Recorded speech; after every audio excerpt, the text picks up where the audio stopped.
오늘 우리에게 주시는 하나님의 말씀은 사도행전 27장 12절부터 26절입니다.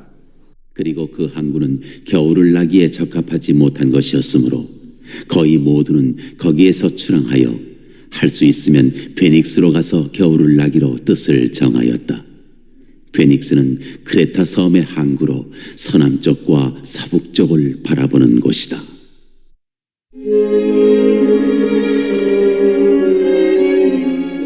바울이 바다에서 폭풍을 만나다.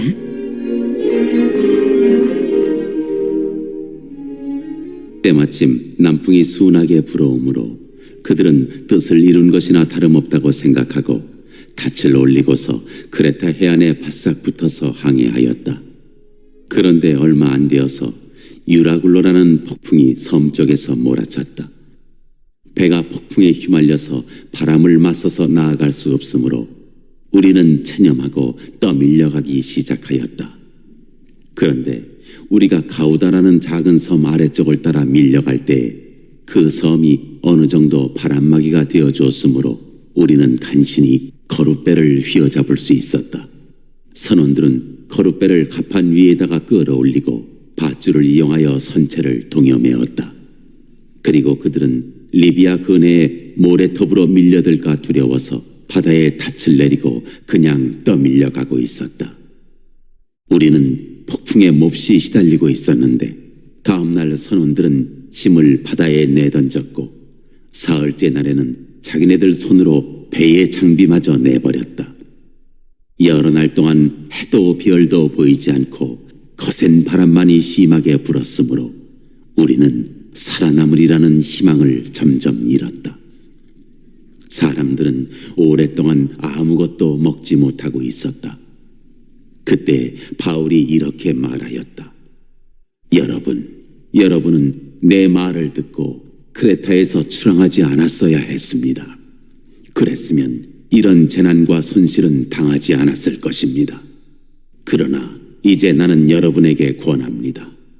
기운을 내십시오.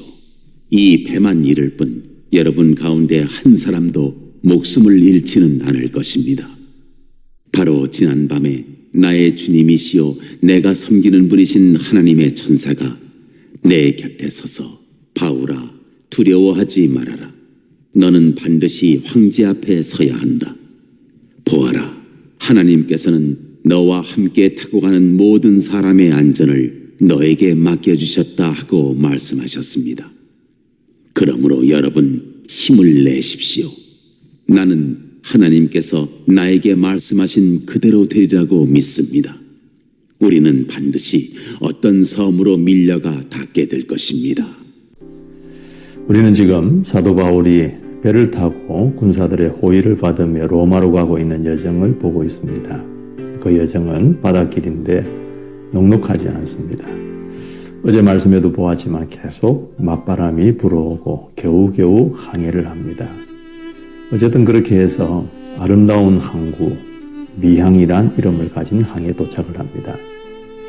자, 그렇게 고생을 했으면 이제 뭔가 항해에 대해 다시 한번 생각을 해봐야 되는 것 아닐까요? 그런데 그들은 언제 그랬냐는 듯이 그곳이 겨울에 너무 춥고 좁은 항이기 때문에 속히 베닉스라고 하는 곳으로 가자, 그렇게 결정을 합니다. 그때 바울은 이 출항에 대해서 반대를 하죠. 바울이 보기에는 재난을 당할 것 같고 짐과 배의 손실만이 아니라 생명도 위험할 것 같다, 그런 생각이 들었기 때문입니다. 이건 그의 결정에서 혹은 경험에서 나온 것이라기보다는 성령이 주시는 마음의 생각이 있었을 겁니다. 그런데도 백부장은 믿음이 없으니까 선장과 선주의 말을 더 믿고 출발을 합니다. 바울의 반대가 있었기에 뭔가 찜찜했겠죠. 그러나 어쨌든 그렇게 출발한 항해의 처음은 순탄했습니다. 그렇지만 어떻습니까? 곧 유라굴로라는 광풍을 만나 엄청난 소용돌이 속에 빠지게 됩니다. 배는 그들의 의지와 상관없이 폭풍에 떠밀려 갑니다. 짐을 바다에 다 던지고 장비도 내버리고 그리고 시간이 지나면서 살 수 있다는 희망도 이제 다 사라지기 시작합니다. 여러분, 우리도 그런 실수를 할 때가 있지 않습니까?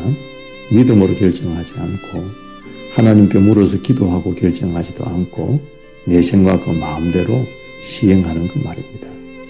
그럼에도 순풍이 불듯이 일이 술술 잘 풀리면 그것이 하나님의 뜻인가 하고 신나게 갑니다. 그러나 그것이 곧 하나님의 뜻은 아닐 수 있다는 것 기억해야 합니다. 요나도 니느웨로 가라는 하나님의 말씀을 거역하고 싶을 때 마침 다시스로 가는 배를 만나서 탑니다. 그 결과가 어떻게 됐는지 아시죠? 풍랑을 만나 그가 바다로 던져지는 일이 있게 되어집니다. 여러분, 지금 내 눈앞에 광풍이 일어나고 있느냐, 순풍이 일어나고 있느냐가 중요한 게 아닙니다. 중요한 것은 뭐냐 하면 지금 내가 주님 안에 있느냐라는 것입니다. 기도와 말씀으로 성령 충만해서 주님 안에 내가 거하고 있으면 광풍이 불어도 괜찮습니다. 보호를 받습니다. 그러나 그렇지 못하고 주님은 온데간데 없고 나로 충만해 있으면 순풍도 곧 광풍으로 바뀔 수 있습니다. 그러면 무척이나 견디기가 힘들어집니다. 그러므로 여러분이 순풍을 달라고 기도할 때가 있고 광풍이 물러가게 해달라고 기도할 때도 있지만 가장 중요한 기도 제목이 있다면 그것은 뭐냐 하면 하나님, 내가 순풍이든 광풍이든 어떤 경우에도 주님 안에 있게 해 주십시오 라는 것입니다.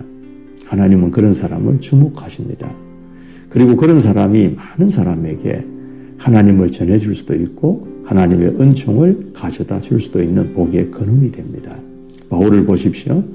바울의 말을 듣지 않은 그들이 광풍을 당했을 때 이제는 바울이 위로자가 됩니다. 기운을 내라고 하고 배만 잃을 뿐 한 사람도 목숨을 잃지 않을 것이라고 확신을 줍니다. 어떻게 그렇게 단언합니까? 하나님의 천사가 지난밤에 나타나서 전해주었다는 것이죠. 그러면서 반드시 모두가 한 섬에 이르게 될 것이라고 하면서 힘을 내라고 격려합니다. 바다와 광풍을 지고 계시는 분이 하나님이듯이 우리 삶의 모든 상황을 제어하시는 분도 하나님이십니다. 주님 안에 거하십시오. 그러면 광풍이든 순풍이든 괜찮습니다. 오히려 광풍 속에서도 길잡이가 될 수 있고 복의 근원이 될 수 있는 거죠. 주님 안에 거하는 내 자신이 되게 해 주십시오 라고 기도하시는 하루가 되시기를 바랍니다.